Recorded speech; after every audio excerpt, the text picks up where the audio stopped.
আমরা প্রধান অতিথিকে পেয়ে গেছি। এবার মাঠটা পরিষ্কার করে দেবেন, টাইম কম, আমরা খেলাটা শুরু করব। আমাদের আকাঙ্ক্ষিত সৌরভ হোসেন, আমাদের আকাঙ্ক্ষিত সৌমিক হোসেন, আমাদের পরিচিত মুখ সেই সৌমিক হোসেনকে অনেকদিন সঙ্গে পক্ষ থেকে পেয়ে অনেক নিজেকে ধন্য মনে করছি।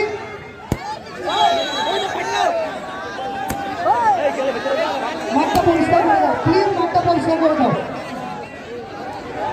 মাঠটা পরিষ্কার করে দাও। আমরা মাঠটা ক্লিয়ার করো, খেলাটা শুরু হবে। মাঠটা পরিষ্কার করে দাও।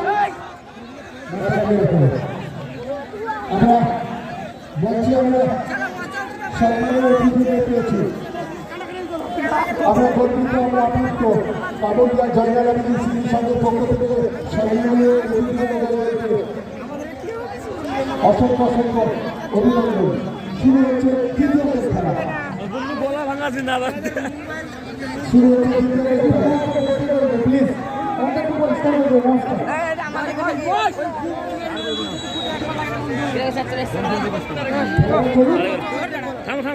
শুরু হয়ে গেল তৃতীয় খেলা, কোনো